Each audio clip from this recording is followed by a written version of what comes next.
Hello.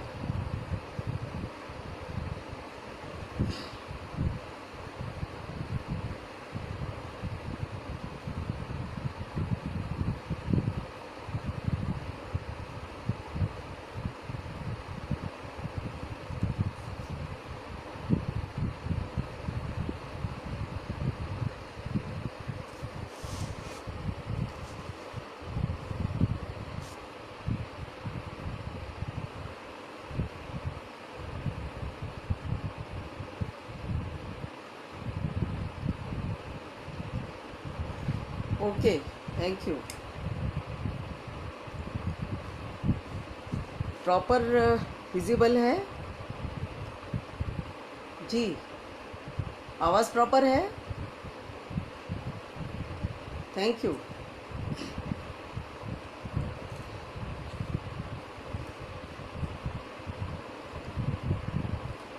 नमस्कार।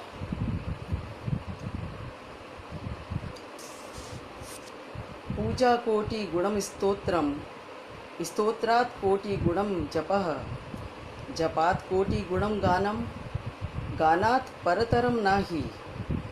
अर्थात पूजा से कोटि गुण करोड़ों गुना स्तोत्र श्रेष्ठ है, स्तोत्र से कोटि गुण जप है, जपात कोटि गुणम गानम, जप से भी कोटि गुणम जो श्रेष्ठ है वो है गान, और गान से श्रेष्ठ कुछ नहीं है। अतः इस श्रेष्ठ कार्य के साथ मैं आप सभी फेसबुक पर जो लाइव मुझसे जुड़ रहे हैं श्रोता, उन सभी को मैं सादर अभिवादन नमस्कार करती हूँ। डॉक्टर मधु भट्ट तैलंग, एक ध्रुपद की छोटी सी साधिका, विद्यार्थी, और ध्रुपद के बारे में कुछ चिंतन मनन करती रहती हूँ, साधना करती हूँ, गुरुजन के सानिध्य में अभी भी बैठकर सीखती हूँ। सबसे पहले मैं अपने परम पूजनीय गुरुवर्य मेरे पिताश्री पंडित लक्ष्मण भट्ट तैलंग साहब का मैं हार्दिक नमन करती हूँ। उनको चरण वंदन के साथ, ध्यान के साथ उनसे इजाज़त चाहती हूँ। और मैं सबसे पहले संस्कार भारती को अपना बहुत बहुत आभार और साधुवाद देना चाहती हूँ कि मैं अपनी एक साधना के साथ आज आप सबके साथ समक्ष हुई हूँ।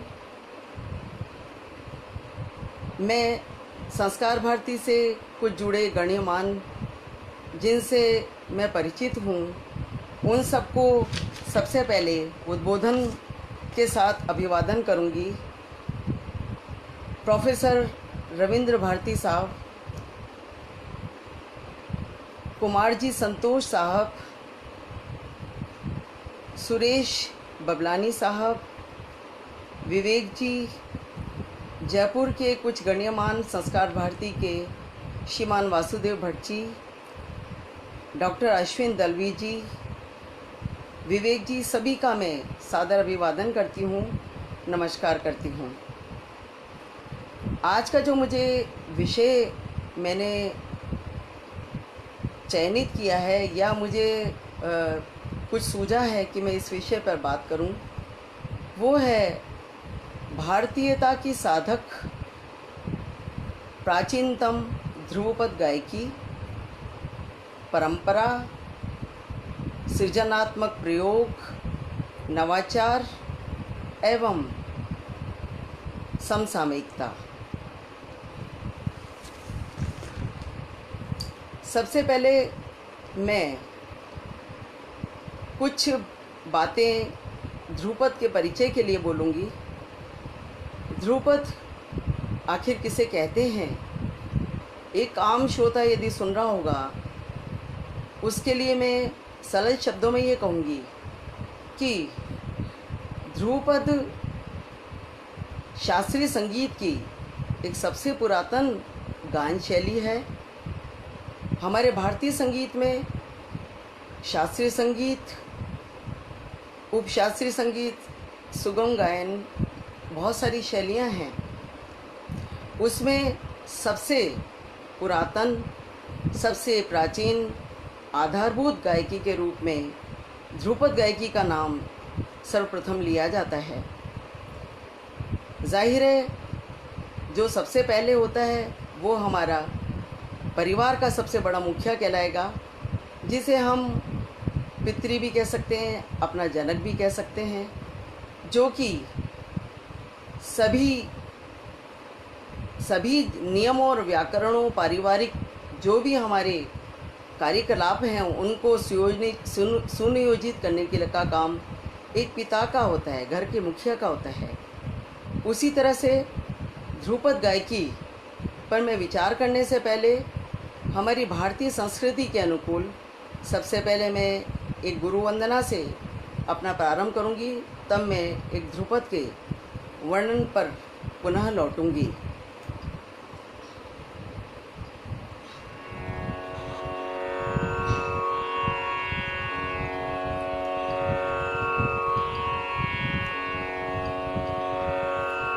अभी जिन लोगों के कमेंट्स आ रहे हैं सभी को मैं नमस्कार करती हूँ, स्वागत करती हूँ।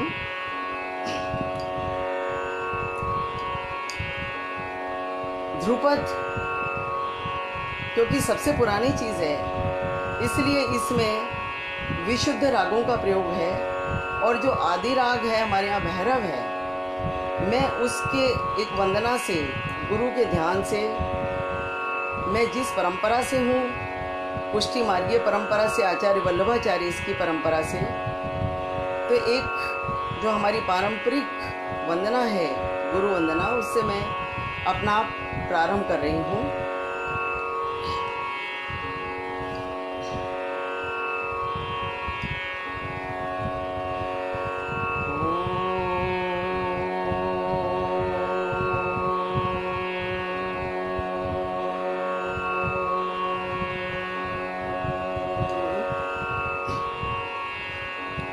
चिंता संता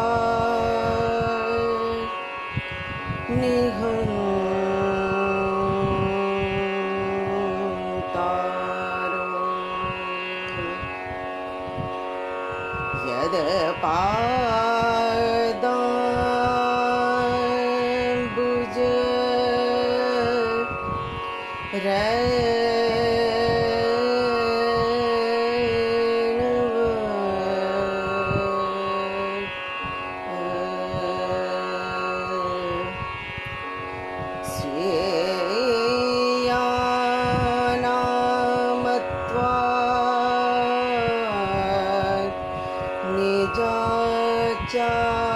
निजाचार्यान् प्रणमामि मुहुर्मुहुः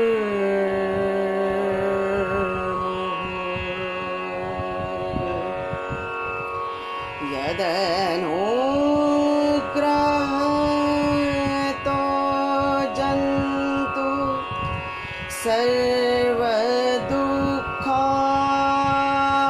सर्वदुःखानि गोभवे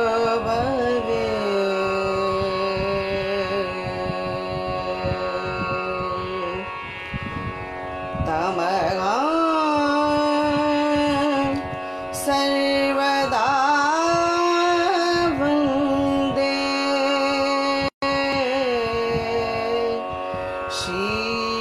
श्रीवल्लभ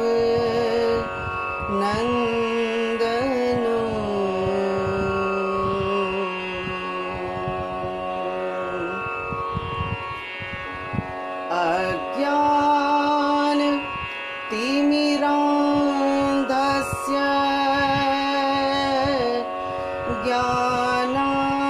ज्ञानाञ्जनं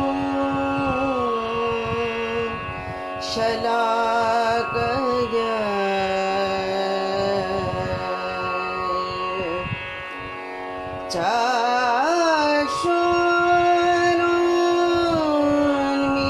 चक्षुरुन्मीलितं येन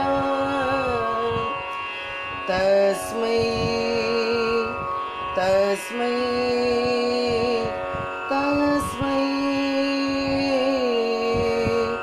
श्री गुरुवे नमः।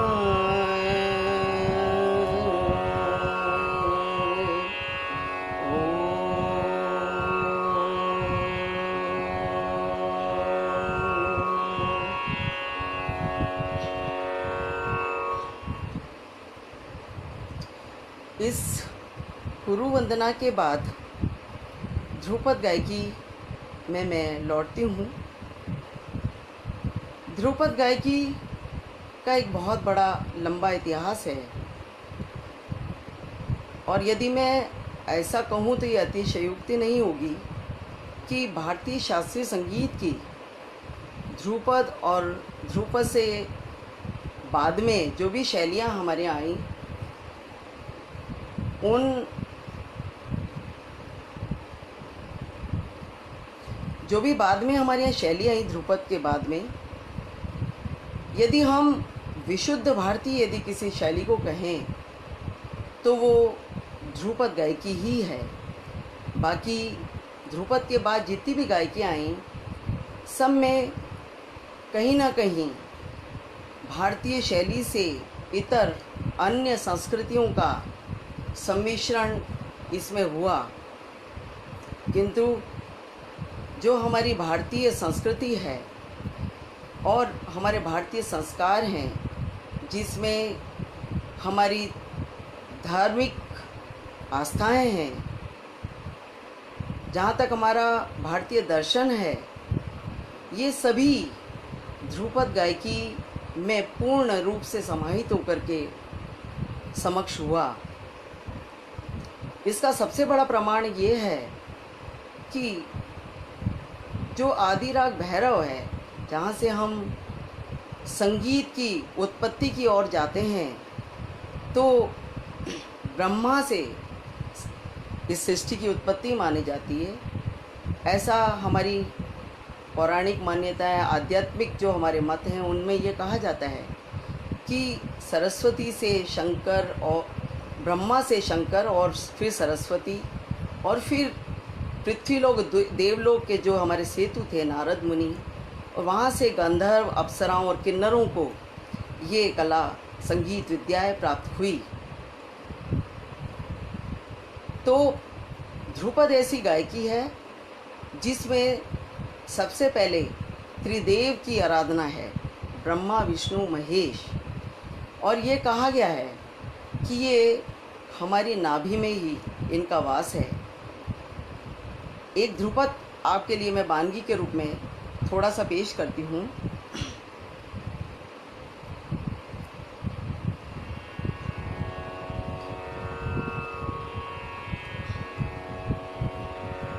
मैं क्षमा याचना चाहूँगी क्योंकि मैं अभी लॉकडाउन का समय है, पखावज वादक हैं वो मेरे साथ नहीं बैठ पाए हैं, तो मैं कुछ इलेक्ट्रॉनिक संसाधनों के द्वारा आप तक अपनी बात को पहुंचाने का प्रयास कर रही हूँ।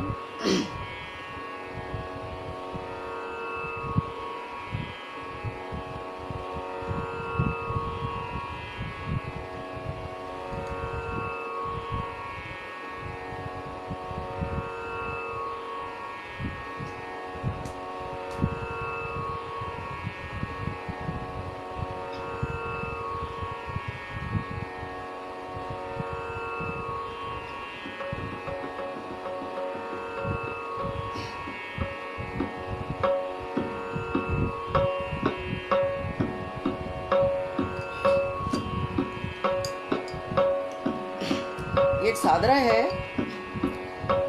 बोल है शिव आदि मध्य अंत, शिव आदि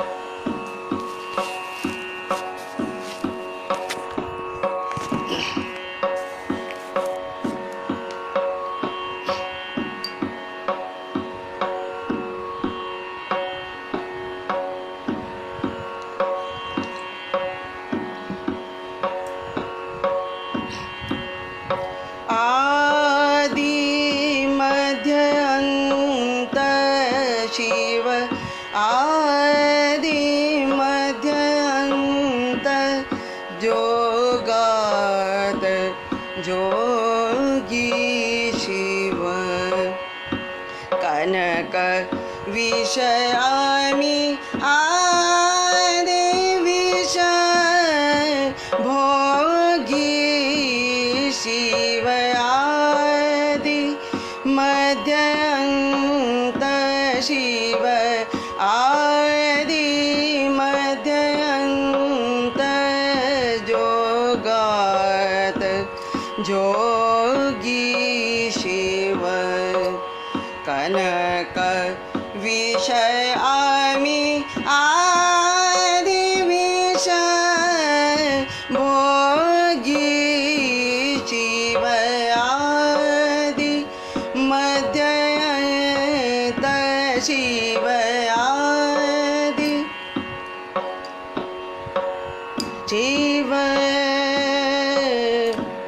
शिव आदि मध्य शिव आदि मध्य अंत शिव आदि शिव आदि मध्य अंत जोगी कनक विषय अमी आदि शिव आदि मध्य अंत शिव आदि शिव आदि मध्य अंत जोगी शिव कनक विष विष अमी आदि विष भोगी शिव आदि मध्य अंत शिव आदि शिव आदि मध्य अंत जोगी कनक शिव आदि मध्य अंत शिव आदि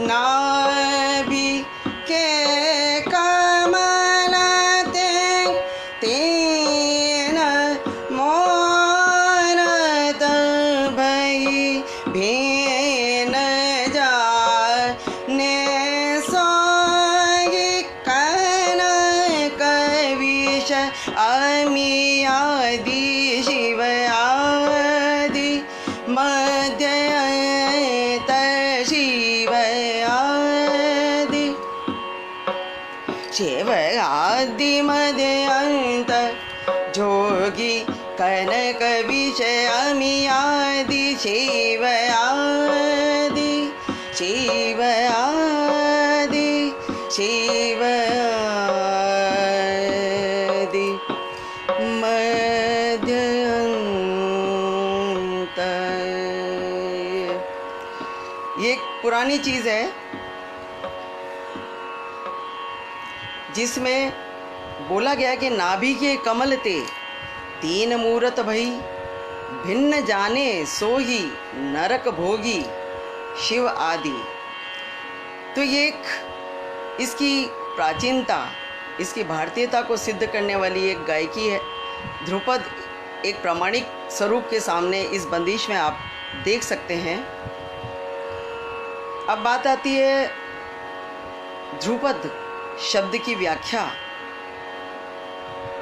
ध्रुवा प्लस पद।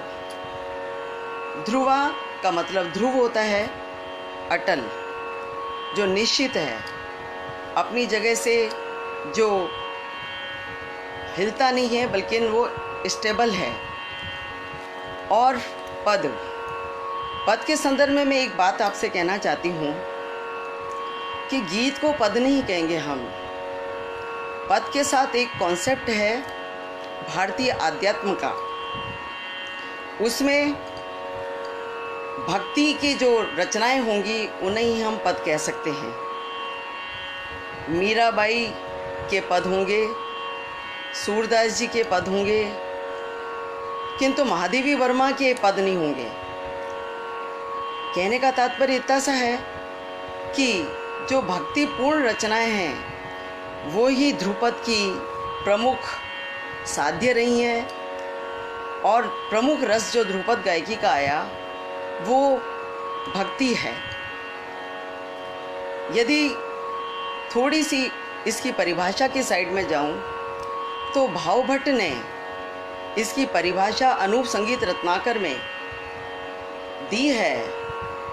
गीर्वाण मध्य देशीय भाषा साहित्य राजितम द्विचतुर्वाक्य संपन्नम नर नारी कथाश्रयम श्रृंगार रस भावाद्यम रागालाप पदात्मकम पादांतानुप्रास युक्तम पादान यमकम चवा प्रतिपादम यत्र बद्धमेव पाद चतुष्टयम उद्ग्राह ध्रुव का भोगोत्तमम ध्रुवपदम स्मृतम। ये परिभाषा जाकर के 18वीं शताब्दी तक एस्टेब्लिश हो गई, जिसमें ध्रुवपद का सारा स्वरूप हमको देखने को मिलता था। गीर्वाण, अब मैं चलती हूँ संस्कृत। गीर्वाण का मतलब संस्कृत भाषा। संस्कृत जो कि हमारी देववाणी कहलाती है, भारतीय संस्कृति में आध्यात्म और उसमें जो हमारी साधना है वो हमारी संस्कृति का बहुत बड़ा विषय बनी। संस्कृत में ध्रुपद होना अपने आप में उसको उसकी देवीता सिद्ध करता है। आप इसी परिप्रेक्ष्य में ध्रुपद को हम वेदों तक पहुंचाते हैं, क्योंकि हमारे यहाँ आर्य आए। वेदों की जो प्रमुख भाषा जो हमें ऐतिहासिक रूप से समक्ष होती है वो है संस्कृत निष्ठ भाषा। और संस्कृत के भी उस समय दो रूप मिलते थे, लौकिक साम और वैदिक साम। यानी हमेशा से शास्त्रीय संगीत के साथ हमारी लोक संस्कृति, लौकिक रूप, लोक जो रूप है वो शास्त्र के साथ हमेशा चलता आया है। और इसीलिए हमारे साम के समय में चले जाएं तो लौकिक और वैदिक साम, इस प्रकार से हमको इसका विभाजन मिलता है। और उसमें गीर्वाण मध्य देशी भाषा सहित, मध्य देश यानी मध्यकाल तक आते आते मध्य देश की भाषा, यानी उसमें जो भौगोलिक हम लोग इसका एक विभाजन करते हैं वो है ब्रज, मध्य प्रदेश का आजकल क्षेत्र, और थोड़ा थोड़ा वृंदावन मथुरा के साइड का क्षेत्र, कुछ राजस्थान का एरिया जो भरतपुर के आसपास पहुंचता है।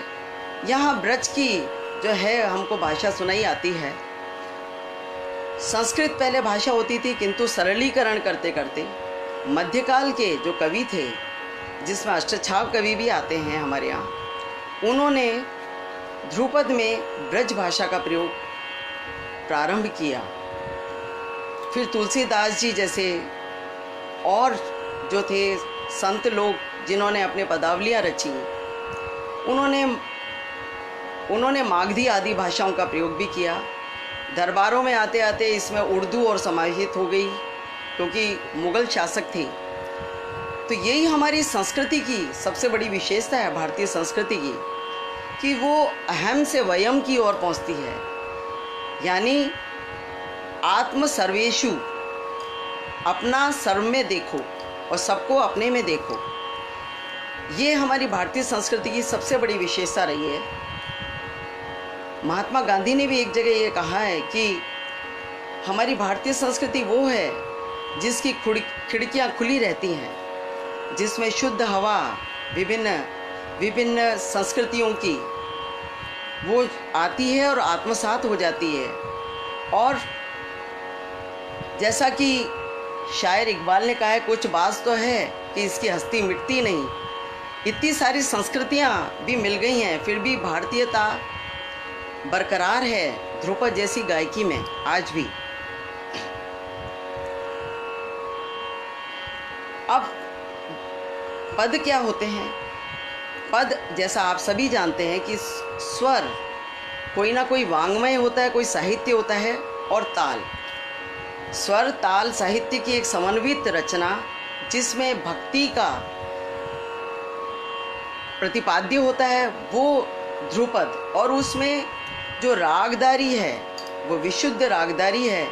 इसके कारण उसका ध्रुवीय स्वरूप है, क्योंकि ध्रुपद एक व्याकरण के रूप में भी इसको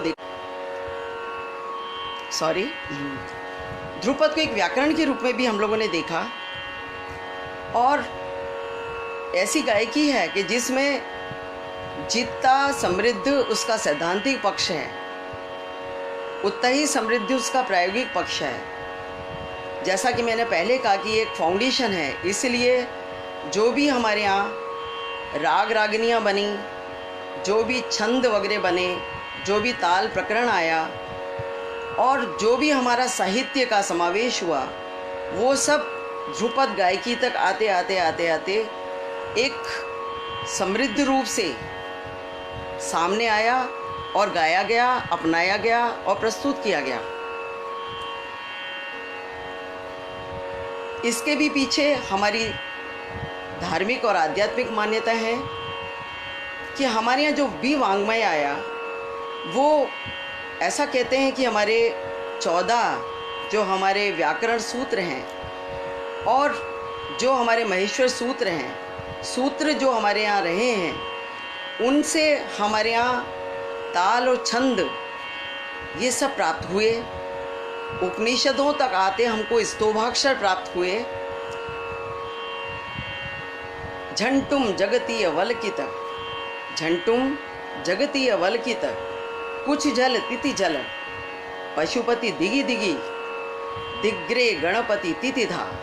इस प्रकार के हमारे यहाँ स्तोभाक्षर जो प्राप्त हुए, जिससे हमारे यहाँ भाषा बनी, हमारा लिटरेचर बना, हमारा वाङ्मय बना, उसमें भी हमारे यहाँ पीछे पूरा एक आध्यात्मिक परिप्रेक्ष्य है, उससे जाकर के इसका स्वरूप बना।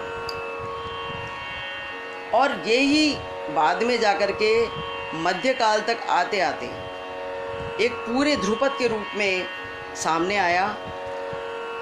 ऐसा कहा जाता है कि ये भरतकालीन ध्रुवा गीतों से इसका निकास हम मानते हैं।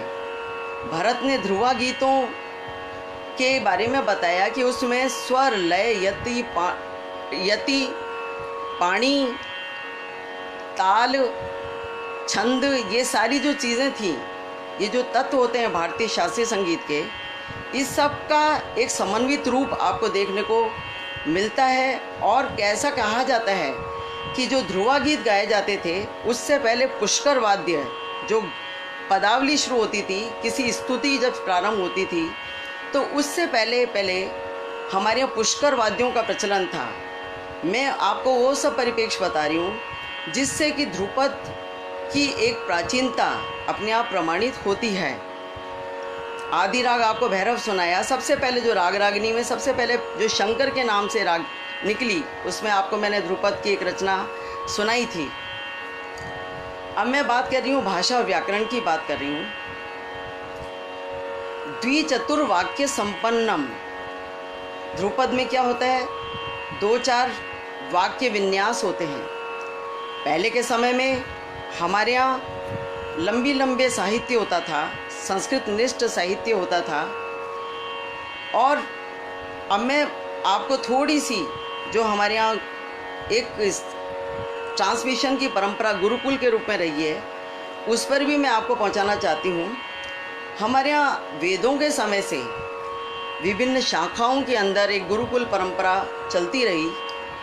ये एक ऐसी महत्वपूर्ण परंपरा भारतीय संस्कृति और भारतीय संगीत के माध्यम से एक संस्कृति का बहुत बड़ा अंग बनी, जिसने हमारी भारतीय कलाओं को, भारतीय मनीषा को अजर अमर कर दिया युग युगांतर तक।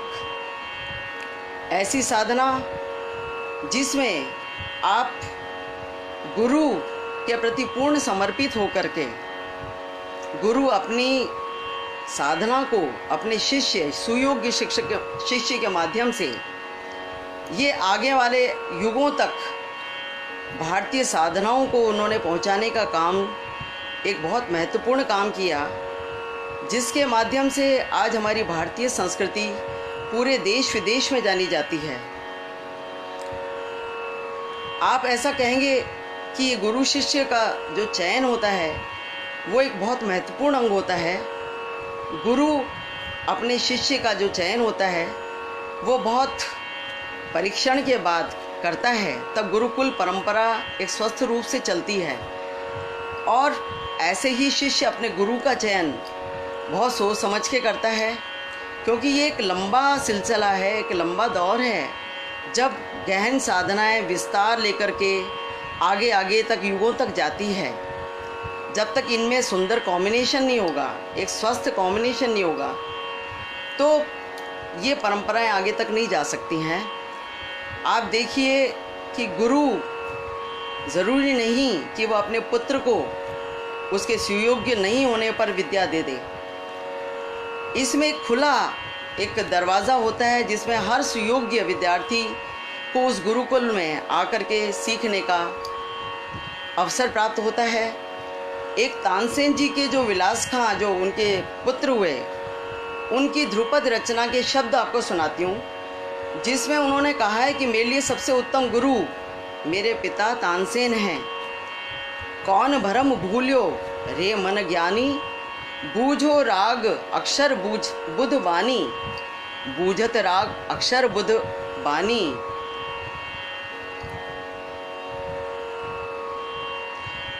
कौन भरम भूल्यो रे मन ज्ञानी, बूझत राग अक्षर बुध बानी। अनजानी कछु न जानी, जानी न जात विद्या बहुत सयानी।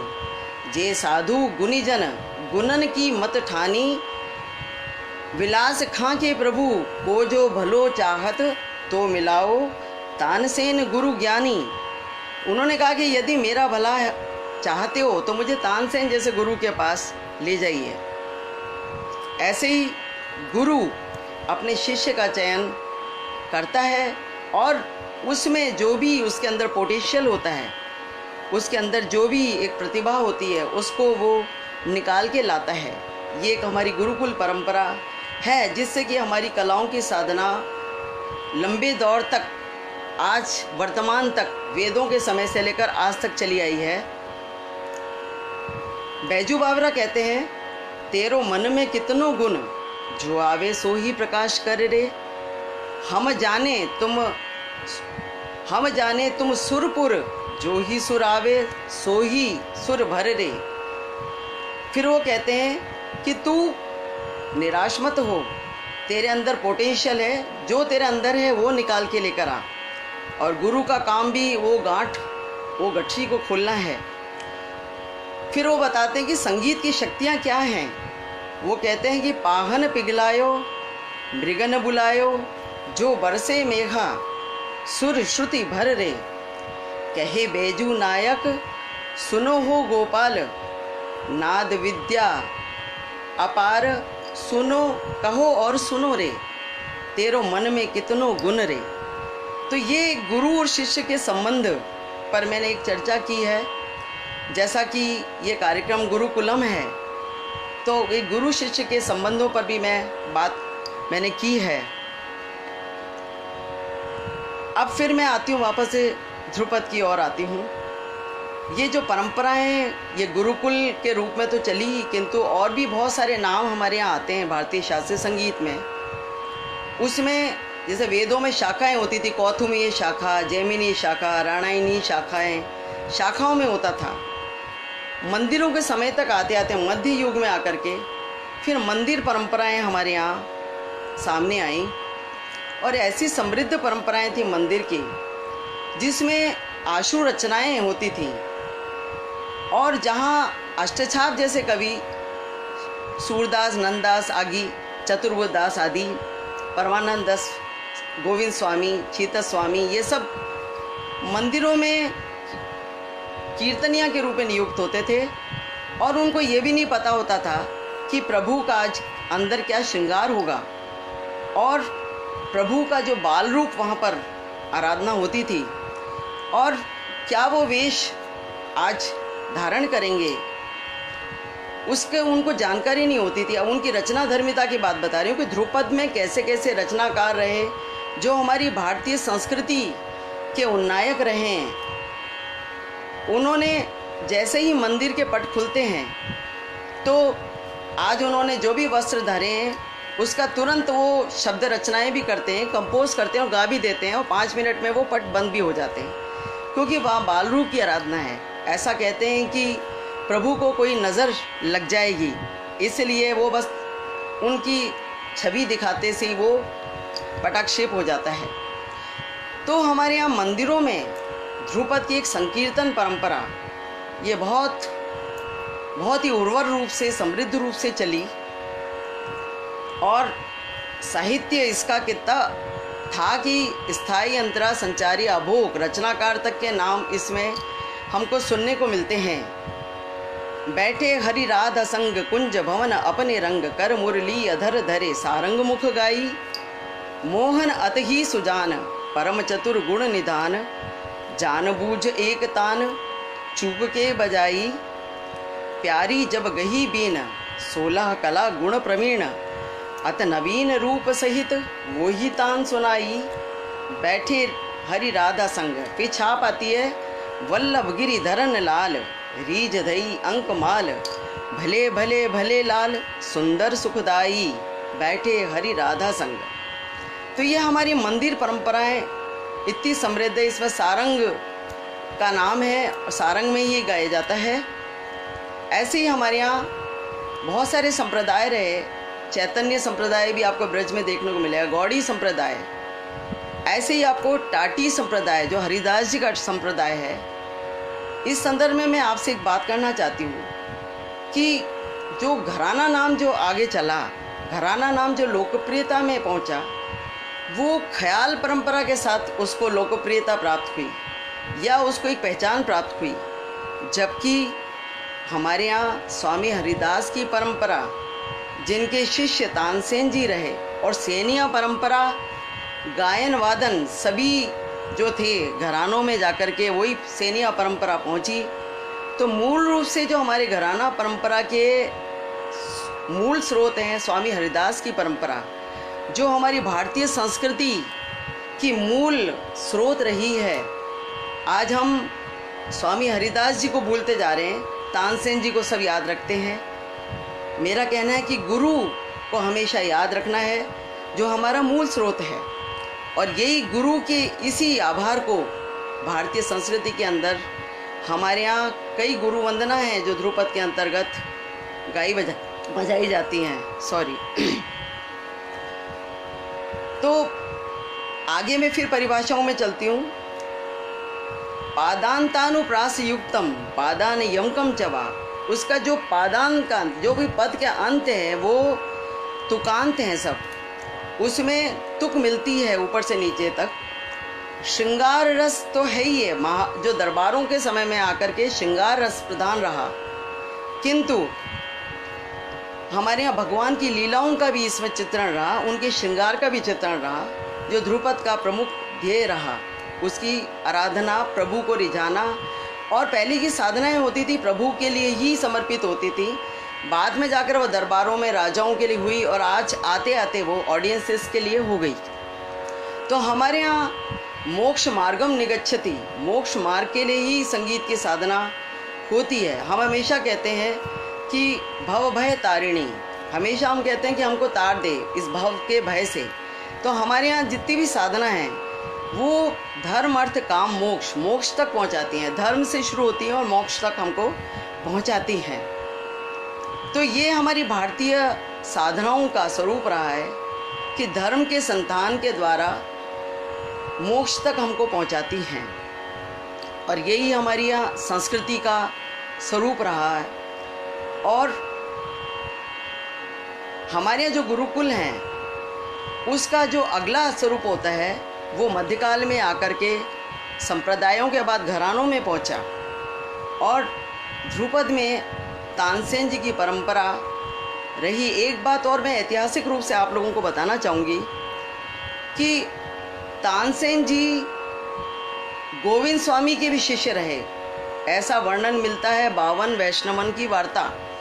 उसमें पुष्टि मार्ग में भी जाकर के तानसेन जी दीक्षित हुए। और क्यों? वो कहते थे कि जो मेरी आराधना है उसमें वो भाव नहीं आता जो इन मंदिर के संत साधकों के जो संगीत में जो एक आत्मिक जो संगीत निकल के आता है। इसलिए वो जाके पुष्टि मार्ग में भी दीक्षित हुए, स्वामी हरिदास जी के पास भी पहुँचे। और हरिदास जी प्रभु के रिझान के लिए हमेशा गाया करते थे। उनसे पूछा गया कि आपका जो संगीत है और तानसेन जी के संगीत में दिन रात का फ़र्क है।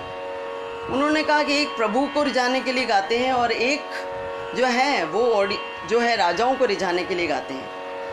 और गुरु वो है जो गुरुता प्राप्त करने के बावजूद भी अपने को विद्यार्थी माने। स्वामी हरिदास जी ने कहा कि एक बहुत बड़ी यमुना जी है और ये महासागर है और मैं एक हाथ डाल के कहते हैं मैं एक बूंद हूँ, मेरा अस्तित्व सिर्फ इतना सा है। मेरा यही कहना है कि ये जो गुरुकुल परंपराओं में गुरु हैं वो सदैव जब तक विद्यार्थी बन करके रहेंगे, जब तक ये ज्ञान का एक उदारतापूर्वक विस्तार होगा, खुला विस्तार होगा। फिर ध्रुपद के जो घराने बने उस पर भी मैं थोड़ी संक्षिप्त चर्चा आपके सामने करूंगी। हमारे यहाँ इन घरानों का निकास भी रीतियाँ और गीतियाँ, भरत काल में गीतियाँ, स्वराश्रिता गीतियाँ और पदाश्रिता गीतियाँ। पदाश्रिता गीतियाँ मागधी, अर्धमागधी, पृथुला, संभाविता ऐसी गीतियों का स्वरूप हुआ। और जो स्वराश्रिता गीतिका हुई शुद्धा, भिन्ना, गौड़ी, बेसरा, साधारणी। ध्रुपद में हम चतुष, धातु और षडंग इस तरह का एक पूरा एक संगीत के शास्त्र और संगीत के व्यवहार का, संगीत के प्रायोगिक पक्ष का जो निर्माण का एक पूरा आधार हम वहाँ देखते हैं। आज हमारे यहाँ जो स्थायी अंतरा संचारी आभोग होते हैं वो इन्हीं जो ध्रुपद की जो हमारे यहाँ धातुएं हुआ करती थी भरत के काल के समय से जो चली, और जो षडंग थे, स्वर, विरुद्ध, पद, पाठ, ताल, तेनक। तेनक क्या है? ये नान्यदेव ने इसे उपोहन का है, यानी रीना तरनना ऐसे जो हम शब्द यूज़ करते हैं। मैंने कहा था उपनिषदों में हमें संस्कृत निष्ठ स्तोवाक्षर मिले, झंटुम जगती अवलकित, किंतु धीरे धीरे मध्यकाल तक आते आते, मूलों के समय तक आते आते, सिर्फ हमारे एक सरलीकरण के लिए हमने ये जो है हम लोगों ने संस्कृत भाषा के बाद ब्रज भाषा और जो आलापचारी है उसमें हमने रीना, ताना ऐसे शब्द का संवरण कर लिया। ध्रुपद के जो खास हम 3 अंग होते हैं, सबसे पहले होती है आलापचारी, दूसरी होती है पद गायन जिसमें किसी ईश्वर की या किसी जो हमारे आराध्य विषय है उसके लिए हम स्तुति गाते हैं, और तीसरा उसका होता है लय, जिसे लय बाँट और बोल बाँट कहते हैं, जिसको संगीत रत्नाकर में स्थायी भंजनी के रूप में जाना जाता है। यानी शब्द के जो हमारे पद के बोल होते हैं उनको विभिन्न स्वरावलियों में, स्वर सन्निवेशों में और ताल के बंधान के द्वारा हमारे भाव को, हमारे रस को उजागर किया जाता है। और हमारे यहाँ जैसे कि कहा है कि वेदों से इसका निकास है। हमारे यहाँ जो सामवेद थे वो गीत से संबंधित रहे, और जो ऋग्वेद है वो पाठ्य रहे, अथर्ववेद में हमको रस की प्राप्ति हुई, और यजुर्वेद में हमको अभिनय, जो हमारा जो संगीत के साथ भाव संप्रेषण होता है विभिन्न अंग भंगिमाओं के द्वारा, वो हम सबको वेदों के माध्यम से मिला। और ध्रुपद इतनी सारी परंपराओं को लेकर के, सामवेद से लेकर के संगीत रत्नाकर, भरत और संगीत रत्नाकर से लेते लेते मतंग की राग रागनियों को लेते हुए जाकर के मध्य युग में प्रतिस्थापित हुआ। बहुत बड़ी हिस्ट्री है, क्योंकि मैंने पहले ही कहा आपको कि सैद्धांतिक पक्ष भी इतना ही उर्वर है जितना इसका प्रायोगिक पक्ष समृद्ध है। बहुत समय हो जाएगा यदि इसके सिद्धांत पे मैं बात करूंगी। तो ध्रुपद क्या है उसकी एक पूरा निचोड़ आपको एक ध्रुपद के माध्यम से मैं आपको सुनाती हूँ।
नाद भेद अपार गुण जन कबहु न पायो पार। नाद भेद अपार गुण जन कबहु न पायो पार। गाय गाय थगे सब, गाय गाय थगे सब। रच पच हार नार, हार नार, हार नार। नाद भेद अपार गुण जन कबहु न पायो पार। नाद ईड़ा पिंगला सुषुम्ना नाड़ी, ईड़ा पिंगला सुषुम्ना नाड़ी। कमल दल ते होय सृष्टि सुरन शूत कोमल तीवर, सुरन शूत कोमल तीवर। मंद्र मध्य झंकृत तार, झंकृत तार, झंकृत तार। नाद भेद अपार गुण जन कबहु न पायो पार। नाद स्वस्थान चार आलाप विस्तर, स्वस्थान चार आलाप विस्तर। श्रुति मूर्छन लय प्रस्तार, श्रुति मूर्छन लय प्रस्तार। गमग कर्णमीण शब्दकार, गमग कर्णमीण शब्दकार। याहि कीजे राग व्योहर। नाद भेद अपार गुणी जन कबहु न पायो पार। नाद ध्रुव पद गे ओंकार, ध्रुव पद गे ओंकार। साधत मधुबार बार, साधत मधुबार बार। गुरु की जय मोहि पार, गुरु की जय मोहि पार। नाद विद्या अपरंपार, अपरंपार, अपरंपार। नाद भेद अपार गुणी जन कबहु न पायो पार। नाद नाद भेद अपार गुणी जन कबहु न पायो पार। नाद भेद अपार गुणी जन कबहु न पायो पार। नाद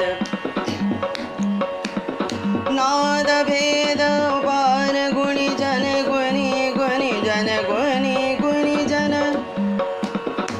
गुणी गुणी गुणी गुणी जन, गुणी गुणी जन, गुणी जन, गुणी जन।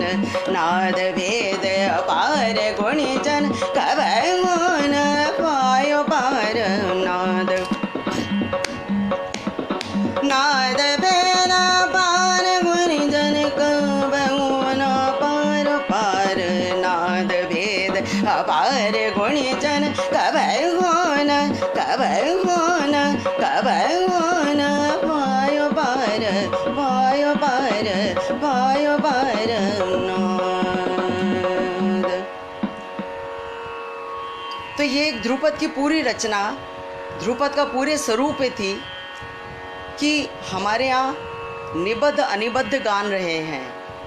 ओंकार साधना, जिसे हमारे यहाँ मनुस्मृति में भी कहा है कि ब्रह्मा विष्णु महेश, अकार इकार उकार मकार, जो ओम का उच्चारण है पूरा, ये ब्रह्मा विष्णु महेश का वाचक है। और इसका उच्चारण भी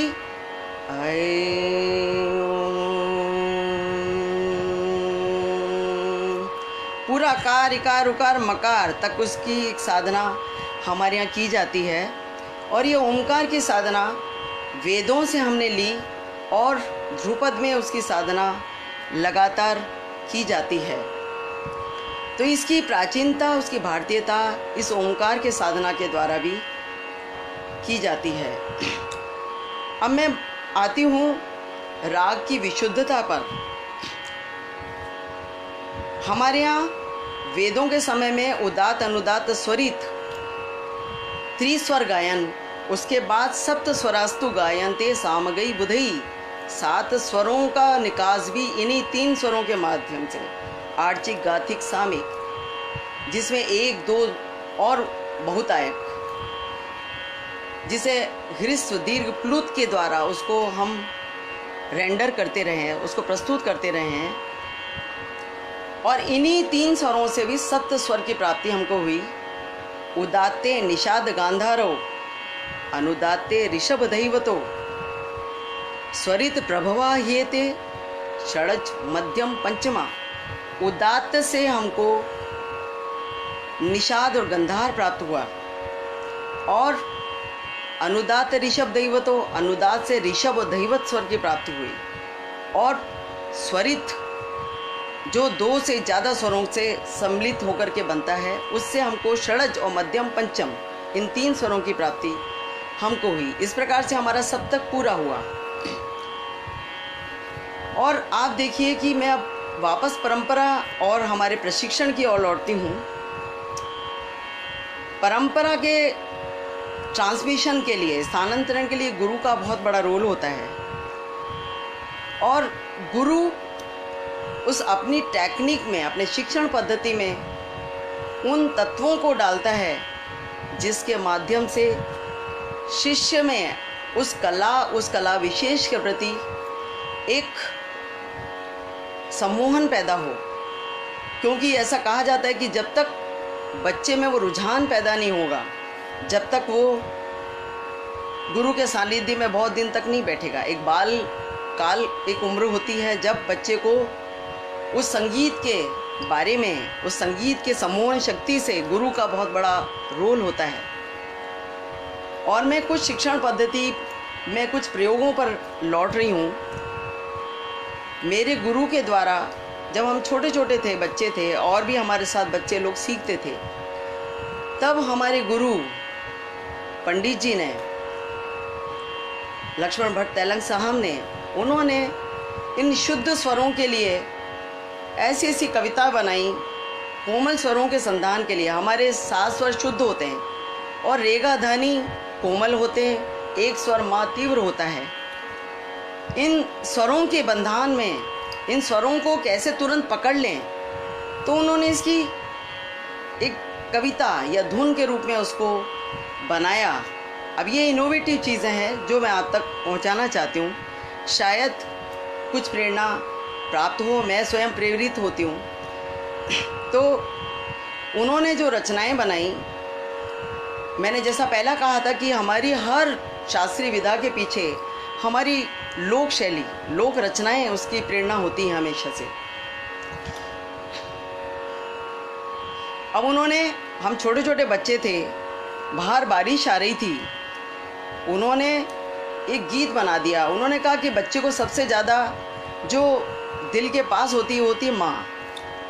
तो उन्होंने कहा कि वैसे आप यदि सप्तक में कहें कि माँ कहाँ से पकड़ो, तो बच्चा एक बार उसको पकड़ने में परेशान होगा।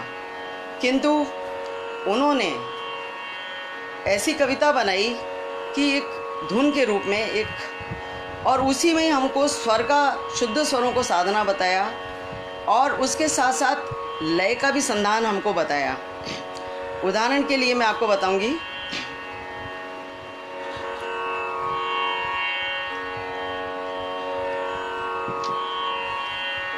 कविता थी, मामा मामा पानी परे, माँ बाहर पानी पड़ रहा है। स्वर भी वही हैं, शब्द भी वही हैं। मामा मामा पानी परे, सारे सारे गाम रे, ग्राम से गाम बना है, सारे सारे ग्राम रे, गाम रे। स्वर क्या है? सारे सारे गाम रे। पानी परे, पानी परे। बच्चे की आवाज़ माँ ने नहीं सुनी, काम में लगी हुई थी, तो वो उछल के नाच रहा है। पानी परे, पानी परे, मम्मी मम्मी पापा, सारे गा मा पा, सानी धा पामा। मामा मामा पानी परे, मामा मामा पानी परे, सारे सारे गाम रे, सारे सारे गाम रे। पनी परे mummy mummy papa, mummy mummy papa. सारे गा मा पा सा नि धा पा मा, सारे गा मा पा सा नि धा पा मा। मामा मामा पनी परे, मामा मामा पनी परे। सारे सारे गाम रे। पनी परे मम्मी मम्मी पापा। सारे गा मा पा सा नि धा पा मा, सारे गा मा पा पा सा नि धा पा मा मा। सारे गा मा पा पा पा सा नि धा पा मा मा मा। सारे गा मा पा पा पा पा सा नि धा पा मा मा मा। सारे गा मा पा पा पा पा पा सा नि धा पा मा मा मा मा मा। सारे गा मा पा पा पा पा पा पा सा नि धा पा मा मा मा।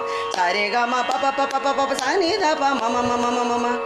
यानी हमारे यहाँ दुगुन तिगुन चौगुन पचगुन छगुन सदगुन अठगुन, ये सब उसी कविता में लय पर संधान के गुरु के माध्यम से एक एक्सपेरिमेंटल रूप से बच्चे को पहले इस तरह की चीज़ें बताई जाएं तो बच्चे में वो रुझान पैदा हो सकता है। ऐसी कोमल स्वर की राग उन्होंने माँ शारदे, माँ सारे धा, साधु सुरनसो साध सारे निसा। मानिनी माँ शारदे साधु सुरनसो, माँ मग दे, माँ मग धा, माँ रास्ता दे। और धन दे, धन दे धनी धा, मन दे मनि धा। सरस सुमन दे, सारे सा मनि धा। मानिनी मानिनी धन्य धन्य धनी धनी। परम पद दे, परिमा पद धा। ये कोमल रेगा धानी की इसमें उन्होंने एक कविता माँ सरस्वती की बनाई, पर इसमें भी शुद्ध और कोमल ये दोनों स्वर हैं वो आपको देखने को मिलेंगे। इसमें रेगा धानी सारे कोमल ही कोमल स्वर हैं। माँ शारदे, माँ शारदे, माँ शारदे। साधु सुरनसो, माँ मग दे, माँ शारदे। धन दे मन दे, सरसा सुमन दे। मानिनी धन्य धन्य, परम पद दे, माँ शारदे। तो स्वर भी वही, शब्द भी वही। तो शुद्ध स्वर की अलग कविता, कोमल की अलग कविता, और तीव्र मध्यम अब रह जाता है, उसको भी हम इसी कविता में साध सकते हैं। माँ शारदे, साधु सुरनसो, माँ मग दे, माँ शारदे।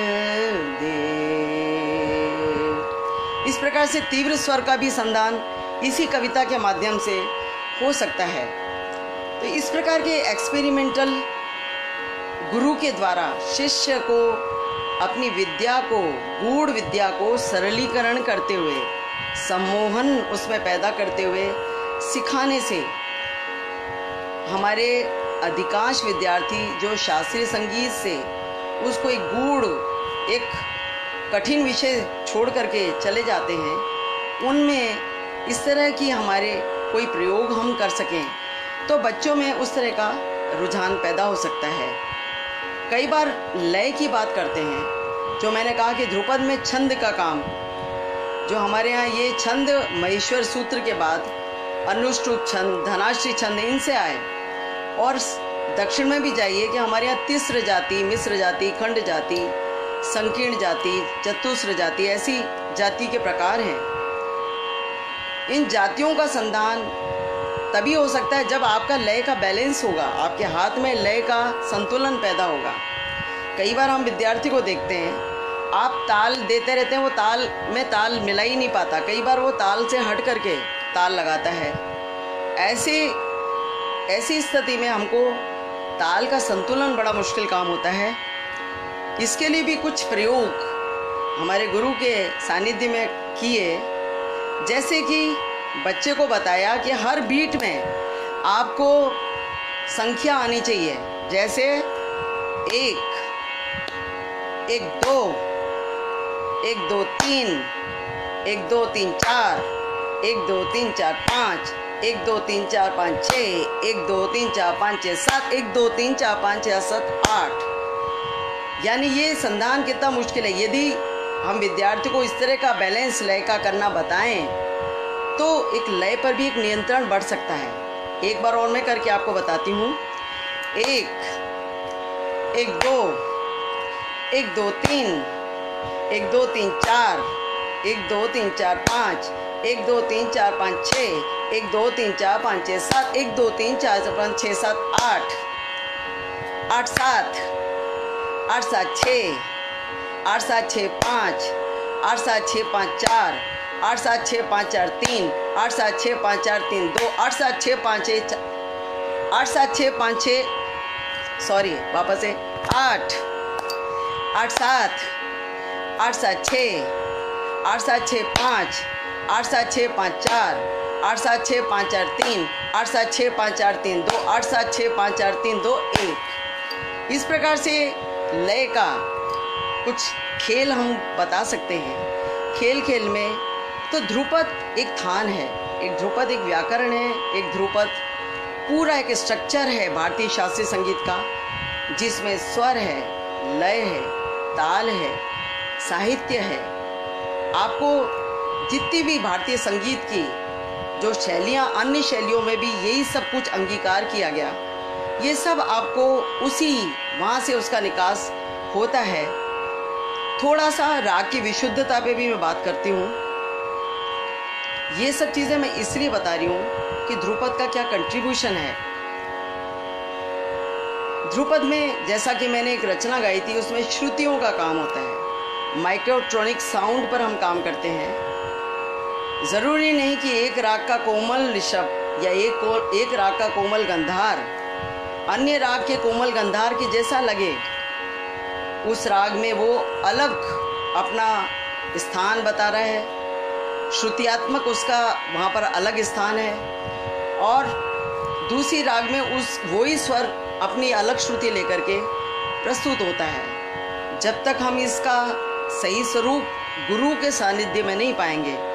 आजकल बच्चे कहते हैं कि हम तो रिकॉर्डिंग सुन करके राग सीख जाएंगे। क्षमा करिएगा, ये गुरु के सानिध्य में राग की श्रुत्यात्मक माइक्रोटोनिक जो हम बिल्कुल सूक्ष्म से सूक्ष्मतर जो तालीम होती है, स्वर का लगाव जिसे हमारे यहाँ काकू भी कहते हैं, ये हमको गुरु के सानिध्य में प्राप्त हो सकता है। थोड़ा सा मैं उदाहरण आपको बताती हूँ। जैसे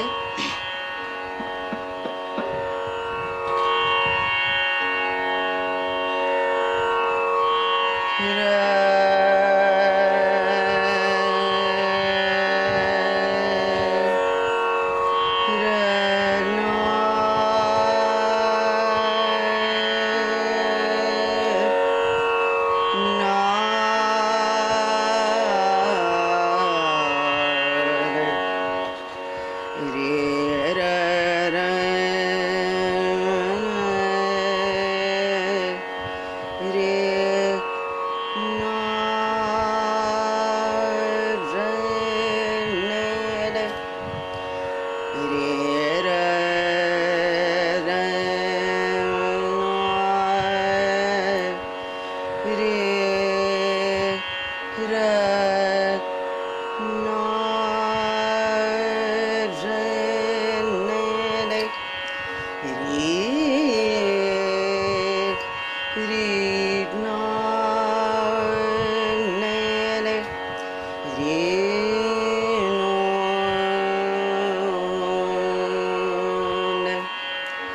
रे रे रे ना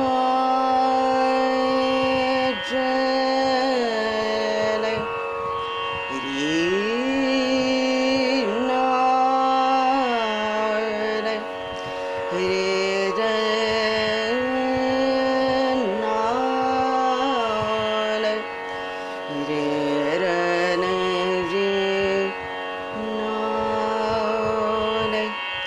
रे ना रे रे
ना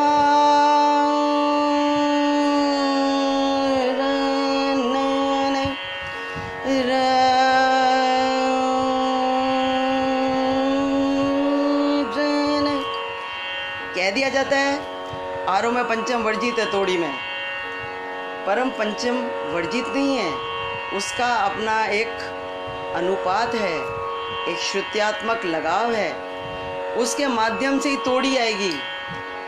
आप कहोगे नहीं होगा,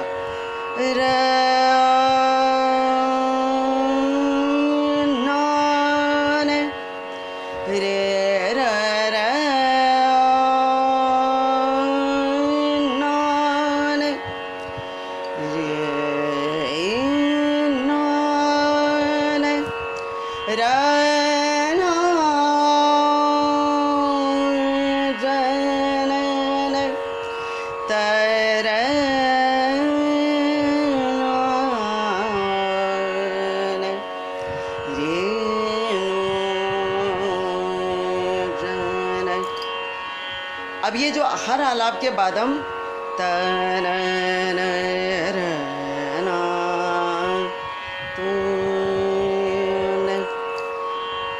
मैं भूल जाऊं उससे पहले ये चीज़ मैं बताना चाहती हूँ कि ये वेदों के समय से यज्ञ में आहुति होती है, समर्पयामी, घृत समर्पयामी, ये जो समर्पण का जो एक एसेंस है, एक संस्कृति है, हमने वहाँ से इसको उठाया ध्रुपद में हर आलाप में, और इसी से इंस्ट्रूमेंटलिस्ट ने भी ये लिया है। हर आलाप के बाद में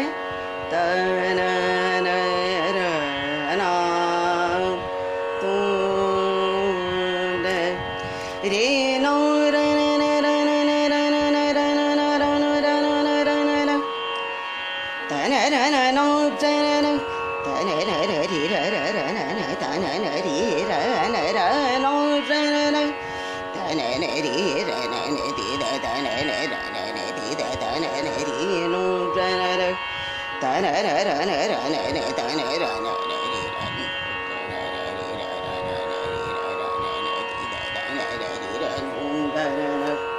अब ये जो खरज साधना है और ये योग, ये गमक साधना, ये नाभि का संधान, ये हमारी आत्मशक्ति को, जिसे हम कहते हैं नकारम प्राणानामानम दकारम अनलम विदु जात संयोगाते नादो विधीयते, हमारे अंदर की जो प्राणवायु है और अग्नि है, जो इसकी संधान हमारे यहाँ बहुत सारे सिलेबल्स हैं, जिसमें गमक आती है, जिसमें मीण आती है, सांस ना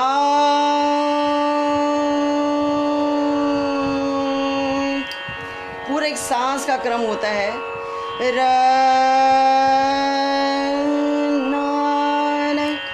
जब तक आपके पास सांस का काम नहीं होगा, जब तक इस मीण का संधान आप नहीं कर सकते हैं, ये ध्रुपद की खासियत है जो आपके लिए थेरेपी का भी काम करती है। ये आपके लिए एक बहुत बड़ा आपके स्वास्थ्य वर्धक के रूप में भी इस गायकी का हमको एक रूप प्राप्त होता है। अभी मैं फिर शुद्धता की ओर लौट रही हूँ। शुद्धता दरबारी गाएंगे तो गंधार कहाँ जाएगा?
तो ये गंधार और यही मियाँ मल्हार का गंधार रे रे रे नो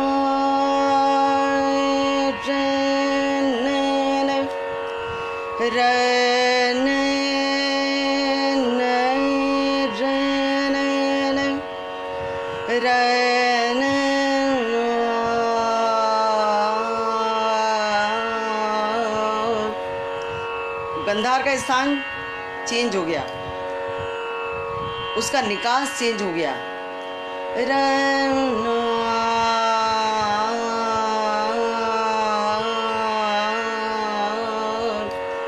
तो ये आंदोलन हमारे यहाँ बहुत महत्वपूर्ण रोल अदा करता है और राग का स्वरूप इन्हीं सिलेबस जो ध्रुपद की देन है इनके आधार पर ही बन पाएगा।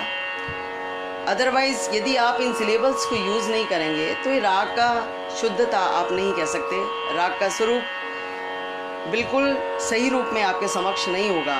बहुत बड़ा विषय है, बहुत विस्तृत विषय है। किसी दिन और आपके सामने आकर के इस पर मैं बहुत डिटेल चर्चा करूँगी।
रिखब का अलग लगाव और इसका एक अपना तरीका, राग की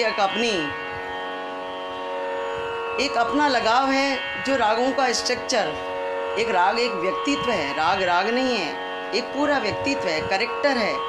जब तक उस करेक्टर को आप जीवित नहीं करेंगे राग के माध्यम से, जब तक राग साक्षात नहीं होता और पुराने के समय हिसाब से चलें तो वो जिस देवी देवता के लिए बनी है राग, उसकी सिद्धि आप प्राप्त नहीं कर सकते। ये भारतीय संस्कृति की आराधना है जिसके माध्यम से स्वरों के राग को एक साधन माना है देवी देवताओं की आराधना का। इसलिए हमको राग की शुद्धता जो ध्रुपद की देन है और शैलियों को भी ध्रुपद से प्राप्त हुई है। आज कोई भी शैली ये नहीं कह सकती कि ये जो चीज़ है वो हमने अपनी ईजाद की है। ये मूल स्रोत पितृ रूप वो ध्रुपद से आप पूरी शैलियों को प्राप्त हुआ है। अब मैं घरानों पर फिर आती हूँ, वाणियों की बात करती हूँ। ये वाणियाँ रीति गीति गान क्रियोच्यते इति गीति, जिस तरह का उच्चारण होता है वो गीति कहलाती है। और ये जो पंचगीति शुद्धा भिन्ना गौड़ी बेसरा साधारणी, हर घराने में एक आवाज़ शुद्ध लगाई जाती है, ना सीधी आवाज़, भिन्ना रे ना थोड़ा भिन्न करके, और गाड़ी रे ना थोड़ा गाड़ते हुए, आवाज़ को गाड़ते हुए, गौड़ी बेसरा तेरा बेसर यानी सिंह की तरह से वो चलती है, रे ना एक छूट के साथ, ना ना एक छूट के साथ जो जाती है, ये बेसरा बेसरा गीति इसको कहते हैं कि एक सिंह की बातें उछाल मारती रहती है। तो यह हमारी भारतीय शास्त्रीय संगीत में यही जो है उच्चारण का ढंग सारे घरानों ने लिया, चाहे वो ख्याल के घराने हों चाहे वो ध्रुपद के घराने हों। तो ये हमको ध्रुपद की वाणियों के द्वारा प्राप्त हुआ। बाद में हमारे ध्रुपद के बहुत ही साधक घराने रहे, जिसमें डागर घराना, दरभंगा घराना, बेतिया घराना, मथुरा का घराना, आगरा घराना, और भी पंजाब का भी तलवंडी घराना भी एक नाम लिए थे, बेतिया घराना जो बिहार का घराना है। मोटा मोटी तौर पे इन्हीं सभी विशेषताओं को कम ज़्यादा करके या प्रमुखता देते हुए इन घरानों का निर्माण हुआ। गोबरहारी वाणी के लिए कहते हैं कि ये तानसेन जी, क्योंकि ग्वालियर के थे इसलिए गोबरहारी वाणी उसका नाम पड़ा। दूसरी वाणी है खंडार वाणी, जिसमें खंड खंड करके आवाज़ का लगा जाए, तनन अनन तनन तनन रनन तेरद रनन रनन तनन, कुछ खंड उसमें पैदा किए जाते हैं, तरह तरह के लयात्मक खंड उसमें डाले जाते हैं। तो खंड का काम होता है इसमें। और इसका हम कहते हैं कि ये तानसेन जी के दामाद पुत्री वंश, इसमें वीणा वादकों का भी पूरा इसमें कलाकार रहे और ध्रुपद गायन के भी रहे और वीणा वादक इसमें जाते रहे।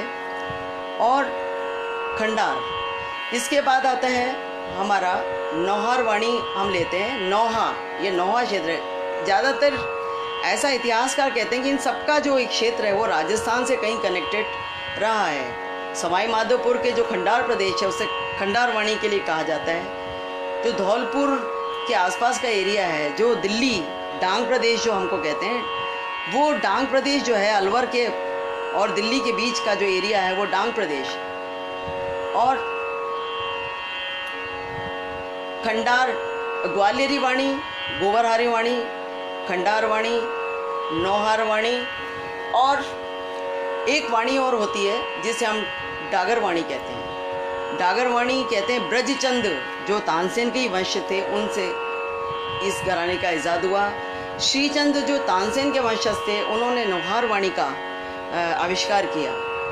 ये सब तानसेन वंशज थे जिन्होंने इन वाणियों को इजाद किया और इन्हीं से ध्रुपद के सारे घरानों का निकास हुआ। और बहुत ही उम्दा इस घरानों में गायक रहे हैं। मेरा सौभाग्य रहा कि मेरे पिताश्री के साथ में बचपन से मैंने सारे ही लीजेंड्स को, जो बहुत सीनियर ध्रुपद के जो लीजेंड्स रहे हैं, मेरे पिता के साथ उनके परफॉर्मेंसेस होते थे और मैं उन सबको सुनती थी और उन सब का आशीर्वाद भी मुझे प्राप्त होता था। मैंने डागर साहब के बड़े, हमारे बाप पिताजी के गुरु उस्ताद अमीनुद्दीन खान डागर साहब, उनका आशीर्वाद भी लिया, उनको सुना भी। उस्ताद ज़हीरुद्दीन डागर साहब, उस्ताद फयाजुद्दीन डागर साहब, ये सब, उस्ताद सईदुद्दीन साहब, ये सब डागर घराने के बहुत उम्दा गायक रहे। ऐसे ही राम चतुर मलिक साहब, पंडित सियाराम तिवाड़ी साहब, ये सब दरभंगा घराने के ये जो गायक रहे हैं, इन सबको मैंने पास से सुना और मेरा सौभाग्य रहा। ऐसे ही आगरा घराने के साइड जाइए, सुमति मुटाटकर जी को मैंने खूब सुना। और CR व्यास इसमें रहे, KG गिंडे साहब रहे। और इसके अलावा आपको जो अन्य घराने के जो लोग हैं वो इसमें उन लोगों ने एक बहुत बड़ा कंट्रीब्यूशन ध्रुपद के लिए किया। उनको मैं बहुत बहुत नमन करती हूँ इस मंच से कि उन्होंने इस विरासत को आज तक यहाँ तक हम तक पहुँचाया है। अब मैं ध्रुपद की परंपरा पे बहुत सारी बात कर चुकी हूँ, ट्रेडिशन पे बहुत सारी बात कर चुकी हूँ, उसके स्ट्रक्चर पे बात कर चुकी हूँ। और ये एक अन्य गायकियों में, और कई बार लोग पूछते हैं कि भजन, क्योंकि ये भक्ति का गायन है, तो भजन और ध्रुपद की जो भक्तिपूर्ण उच्चारण में क्या फ़र्क है। तो मैं थोड़ा सा एक फ़र्क जो मानती हूँ वो ये है कि ध्रुपद में कुछ ओज, कुछ दमदारी का समावेश हम लोग करते हैं। एक भजन की लाइन और एक ध्रुपद की लाइन में कुछ हम जो एक काम है वो जिसे हम कहते हैं कि ये हमारी नाभि से साउंड है, जिसका हम मिश्रण कर करके ध्रुपद के साथ उसका रेंडरिंग करते हैं। जैसे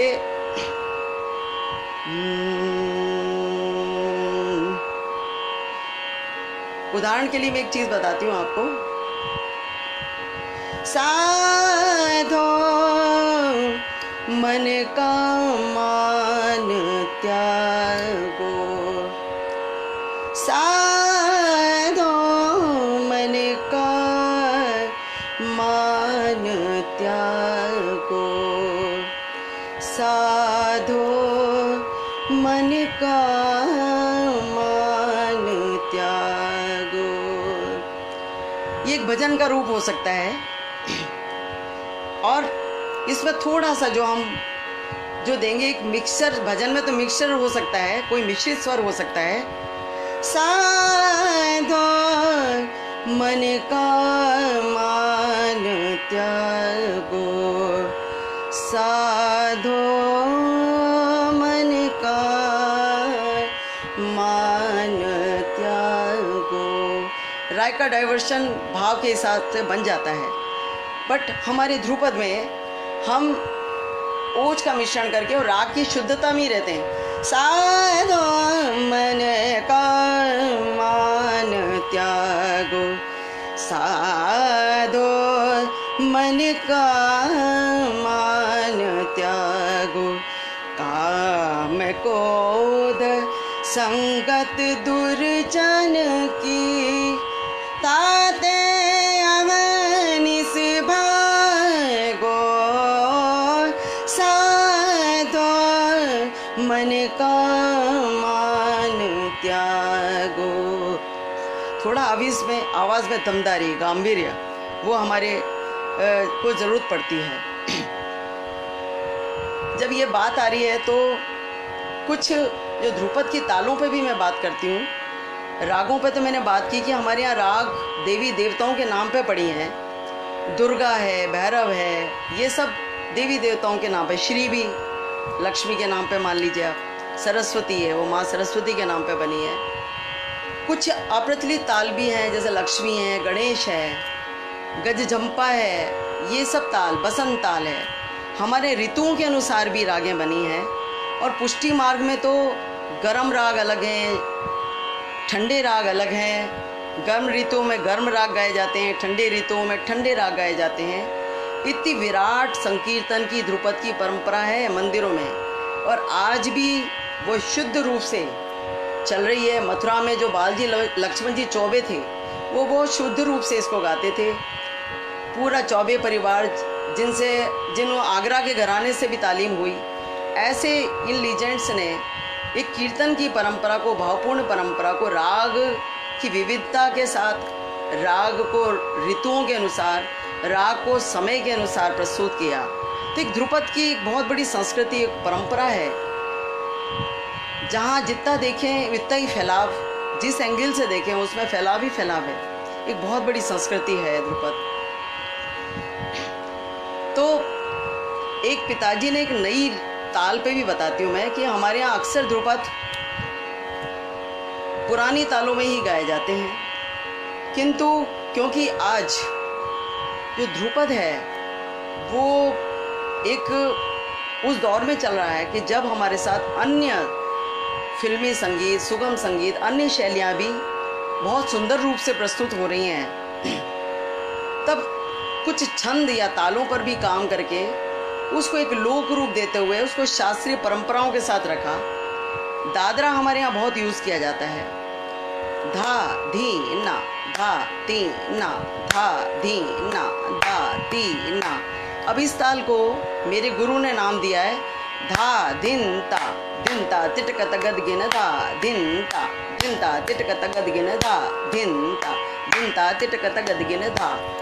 तो ये पारंपरिक ताल के शब्द भी हुए और छंद वही दादरे का बना, और बहुत सारी रचनाएं इसमें बनी हैं। मैं कुछ नई रचनाओं की साइड आपके पास आती हूँ।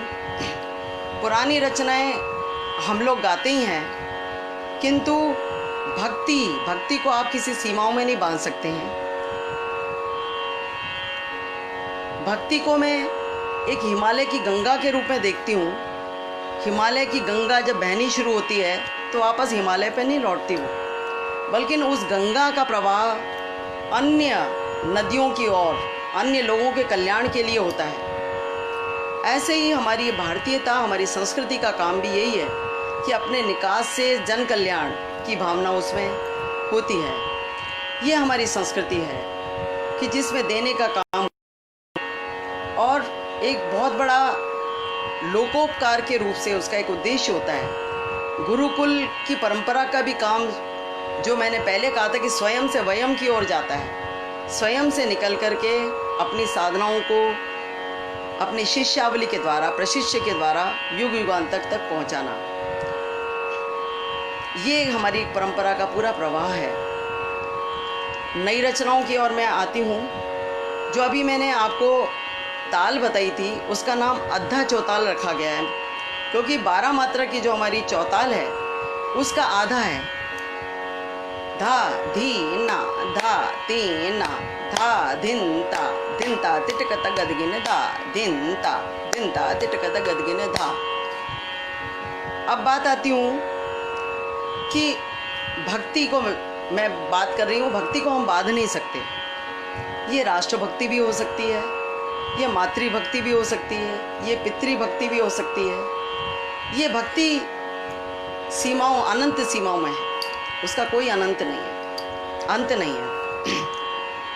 इसी छंद में एक रचना जो हमारी स्वच्छता अभियान तक भी हमको पहुंचाती है, और उसका मूल है कि हमारी आत्मिक शुद्धता पहले जरूरी है।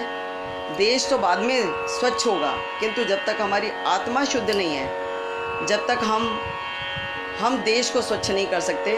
हमारी मूल्य हैं, भारतीय मूल्य हैं, उसमें ये सभी भक्तियाँ कही गई हैं। इन भक्तियों को जब तक हम साधेंगे नहीं, जब तक हम हमारे देश को स्वच्छ नहीं कर सकते हैं। बहुत बड़े बड़े लंबे अंतरे हैं, इसको मैं 1-2 अंतरों में ही समेट रही हूँ, क्योंकि टाइम शायद बहुत हो चुका है।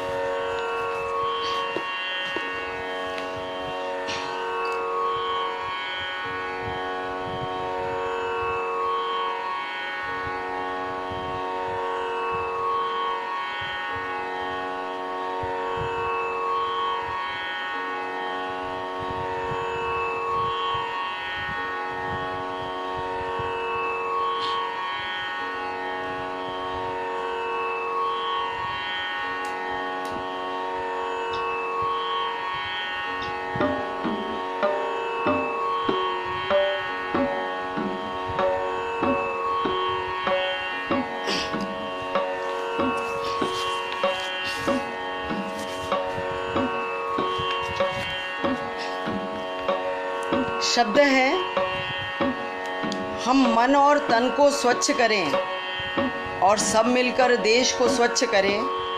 प्रभु गान करें, प्रभु ध्यान धरें, गुरु मात पिता सम्मान करें।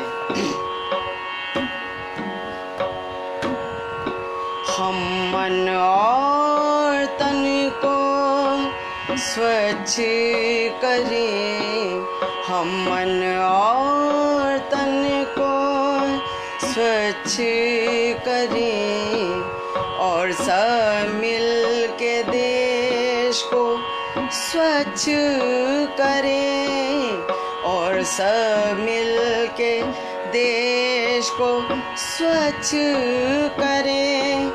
प्रभु गान करें, प्रभु ध्यान धरें, प्रभु गान करें, प्रभु ध्यान धरें। गुरु मात पिता सम्मान करें, गुरु मात पिता सम्मान करें। हम मन और तन को स्वच्छ करें और मन और तन को स्वच्छ करें।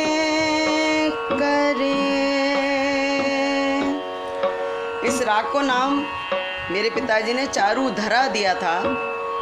दोनों दैवत का प्रयोग है। धरे धरे हम मन और तन को स्वच्छ करें। हम गीता गुरु ग्रंथ साहिब, हम गीता बाइबिल गुरु ग्रंथ साहिब कुरान पढ़े सबका मान करें। हम जाति पाति ऊंच नीच धर्मों के भेदभाव का अवसान करें। हम मन और तन को स्वच्छ करें।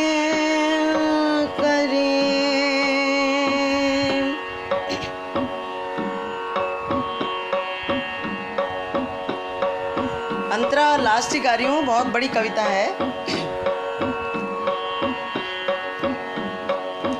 भारत का हर आंगन में के, भारत का हर आंगन में के हम स्वच्छता का अभियान करें। घर कूचे मोहल्ले देश विदेश में, घर कूचे मोहल्ले देश विदेश में भारत का हम गुणगान करें, भारत का हम गुणगान करें, भारत का हम गुणगान करें। हम मन और तन को स्वच्छ करें करें करें करें करें करें।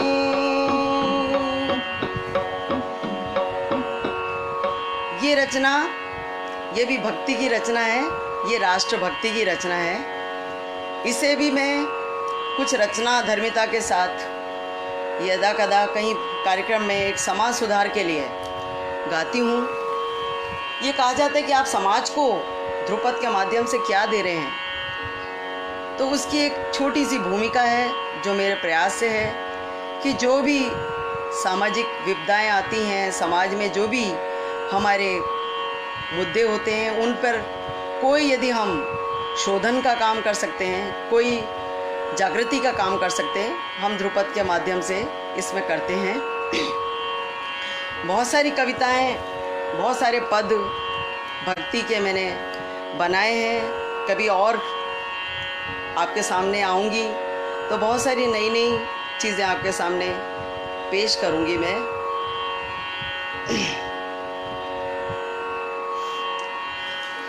एक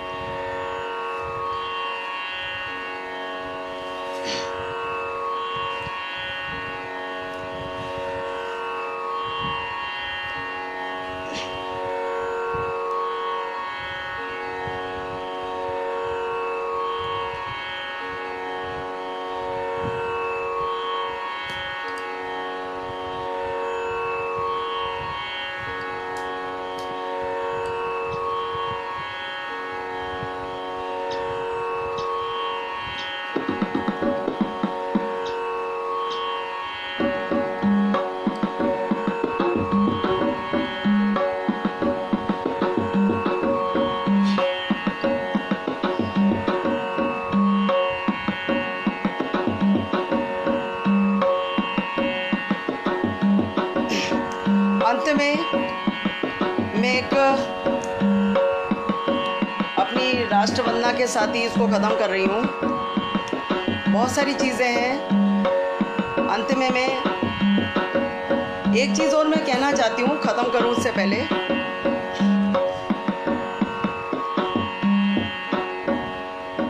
हमारे यहाँ एक बहुत बड़ा शोध है। मैं कह रही हूँ कि एक ध्रुपद का एक छंद और उसका प्रभाव हमारे यहाँ पुरातन समय से रहा है। हमारे यहाँ जितनी भी आरतियाँ गाई जाती हैं, उन आरतियों को भी हम एक ध्रुपद के छंद में ही ज़्यादातर गाई जाती हैं। उसका थोड़ा सा मैं आपको बता देती हूँ। जैसे आप जय जगदीश हरे गाते हैं, ये भी हमारे ध्रुपद के धनाक्षरी छंद में है, जिसमें 12 मात्रा का उसमें होता है, जिसमें 3 का छंद बनता है। और ये चौताल मात्रा में निबद्ध। आप देखिए कि हमारे यहाँ की जो जय जगदीश हरे, स्वामी जय जगदीश हरे, ये हम जो एक आरती गाते हैं, वो भी हमारे यहाँ ध्रुपद की चौताल में निबद्ध है और पूरा छंद है उसका। ओम जय जगदीश हरे, स्वामी जय जगदीश हरे। ओम जय जगदीश हरे, स्वामी जय जगदीश हरे। भक्त जनों के संकट छिन में दूर करे, भक्त जनों के संकट छिन में दूर करे। ओम जय जगदीश हरे, स्वामी जय जगदीश हरे। जो ध्यावे फल पावे, दुख बिन से मन का। जो ध्यावे फल पावे, दुख बिन से मन का। सुख संपत्ति घर आवे, कष्ट मिटे तन का। ओम जय जगदीश हरे, स्वामी जय जगदीश हरे। ओम जय जगदीश हरे, स्वामी जय जगदीश हरे। मात पिता तुम मेरे, शरण गऊँ किसकी। मात पिता तुम मेरे, शरण गऊँ किसकी। तुम बिन और न दूजा, आस करूं किसकी। ओम जय जगदीश हरे, स्वामी जय जगदीश हरे। ये क्या है? चौताल में पूरी निबद्ध। यानी कहने का मतलब ये है कि आपने हर आरती की जो लिटरेचर देखा होगा, उसमें एक ध्रुव शब्द आपने हमेशा पोएट्री के साथ देखा होगा। ये ध्रुव क्या है? ये एक ध्रुपद का एक अंश है, एक ध्रुपद की कल्चर लिए हुए है। ये हमारी आरतियाँ जितनी भी देवताओं के हों। जय गणेश जय गणेश, जय गणेश देवा। माता जागी पार्वती, पिता महादेवा। जय गणेश जय गणेश, जय गणेश देवा। ये भी चौताल में। कोई भी आप आरती उठा के देख लिए, सब आरतियाँ चौताल में आपको निबद्ध ध्रुपद के छंद में आपको दिखाई देंगी। अंत में मैं एक राष्ट्रवंदना गा रही हूँ, वंदे मातरम। ये भी देखिए आप, ध्रुपद के पूरे छंद में निबद्ध है।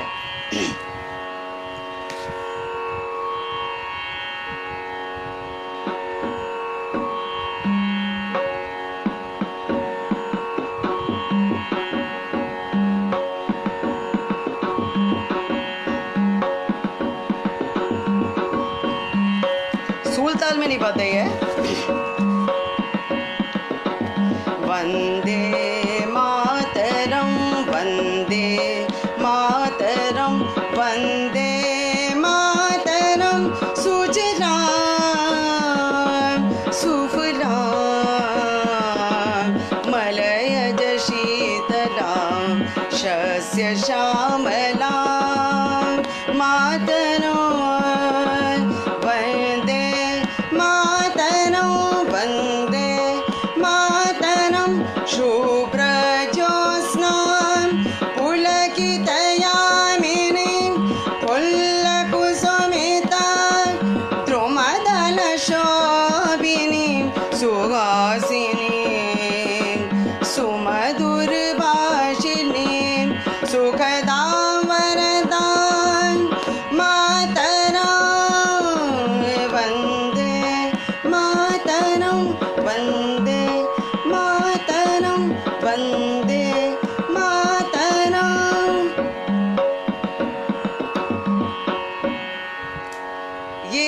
हमारी वंदे मातरम, ये भी ध्रुपद की सूलताल में पूरी रचना निबद्ध है। ये एक शोध का विषय रहा जिसे मेरे गुरु के साथ, उनके साथ, आप सभी से कोई मेरे से क्वायरी हो या कोई आपको कोई क्वेश्चन हो तो आप पूछ सकते हैं। अदरवाइज़ मैं विद परमिशन मैं इसको विराम देती हूँ यहीं पर।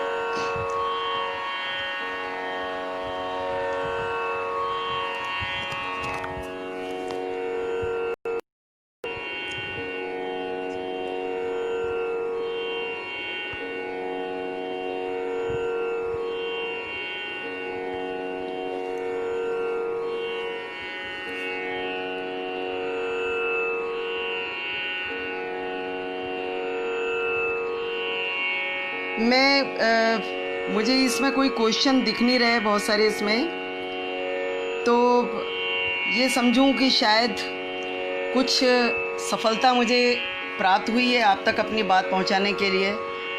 और मैं एक बार पुनः केंद्रीय संस्कार भारती और उसके सभी सम्मानीय गणमान्य विद्वज्जन का हार्दिक आभार व्यक्त करती हूँ कि मुझे अपनी जो भी एक छोटी सी नॉलेज उसको आप तक पहुंचाने का उन्होंने मुझे एक बहुत ही एक सुअवसर प्रदान किया।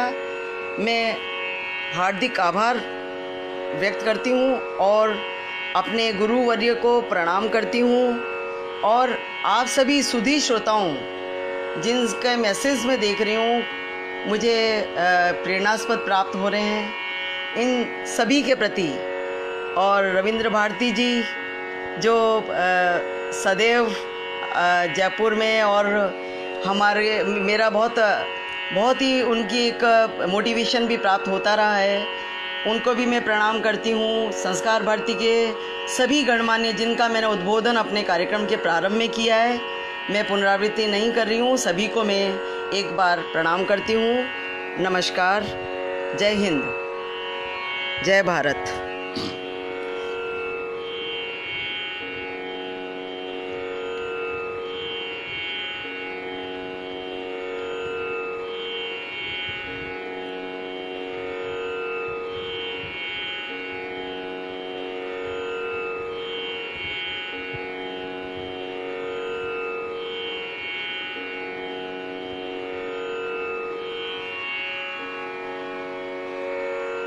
बबलानी जी, क्या मैं विराम दे दूं?